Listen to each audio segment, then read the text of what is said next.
Hepatitis B व सी, जिसे हम काला पीलिया के नाम से भी जानते हैं, लीवर में इन्फेक्शन के कारण होता है। यह इन्फेक्शन असुरक्षित यौन संबंधों, संक्रमित व्यक्ति द्वारा प्रयोग की गई सुई, रेजर, टूथब्रश साझा करने से, किसी ऐसे उपकरण व औजार से टैटू बनवाना या कान छिदवाना जिसका इस्तेमाल संक्रमित व्यक्ति पर किया गया हो और संक्रमित गर्भवती महिला से बच्चे में हो सकता है। लाइसेंस प्राप्त ब्लड बैंक से ही रक्त प्राप्त करें। सुई, रेजर, ब्लेड इत्यादि साझा न करें। सुरक्षित यौन संबंध एवं निरोध का प्रयोग करें। टैटू बनवाने व नाक कान छिदवाने के लिए नई सुई व स्याही और साफ उपकरण का उपयोग करें। संक्रमित गर्भवती महिला की हॉस्पिटल में डिलीवरी करवाएं और जन्म के 24 घंटे के अंदर बच्चे को काला पीलिया के बचाव के टीके लगवाएं। अधिक जानकारी के लिए नजदीकी स्वास्थ्य केंद्र से संपर्क करें। राष्ट्रीय स्वास्थ्य मिशन, स्वास्थ्य विभाग हरियाणा द्वारा जनहित में जारी।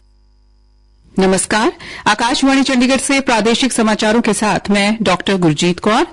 भारतीय जनता पार्टी ने एक मीडिया रिपोर्ट के बाद कांग्रेस की आलोचना करते हुए कहा कि पार्टी अध्यक्ष सोनिया गांधी ने 2008 में प्रधानमंत्री संग्रहालय और पुस्तकालय से भारत के पहले प्रधानमंत्री जवाहरलाल नेहरू के दान किए गए कागजात ले लिए थे।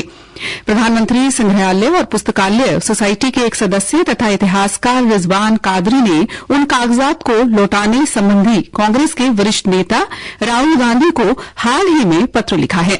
संसद के बाहर मीडिया से बातचीत में भारतीय जनता पार्टी के प्रवक्ता संबित पात्रा ने कहा कि पंडित नेहरू द्वारा एडविना माउंटबेटन, जयप्रकाश नारायण और कई अन्य गणमान्य व्यक्तियों को लिखे गए पत्रों के 51 डिब्बे सोनिया गांधी ने लिए थे। उस दौरान वे संयुक्त प्रगतिशील गठबंधन की अध्यक्ष थी। इस बीच कांग्रेस ने भारतीय जनता पार्टी पर पलटवार करते हुए कहा है कि सत्तारूढ़ पार्टी एक प्रमुख कारोबारी समूह द्वारा कथित रिश्वत लेने के आरोपों से संबंधित मुद्दों से ध्यान भटकाने का प्रयास कर रही है। पंजाब के राज्यपाल और चंडीगढ़ के प्रशासक गुलाब चंद कटारिया ने कल सेक्टर 32 और सेक्टर 48 में सरकारी मेडिकल कॉलेज अस्पतालों का औचक दौरा किया। अपने दौरे के दौरान उन्होंने विभिन्न वार्डों का निरीक्षण किया और दोनों अस्पतालों में प्रदान की जा रही स्वास्थ्य सेवाओं की समीक्षा करने के लिए डॉक्टरों से बातचीत की। राज्यपाल ने कहा कि मरीजों की बढ़ती संख्या को देखते हुए 280 बिस्तरों वाला एक नया आपातकालीन विंग जोड़ा जा रहा है। नई आपातकालीन इमारत 31 मार्च तक तैयार होने की उम्मीद है। सेक्टर 48 अस्पताल में राज्यपाल ने स्वास्थ्य सेवा वितरण को बढ़ाने पर जोर दिया और स्वास्थ्य विभाग को डॉक्टरों, कर्मचारियों और चिकित्सा उपकरणों की संख्या बढ़ाने पर एक विस्तृत रिपोर्ट तैयार करने का निर्देश भी दिया।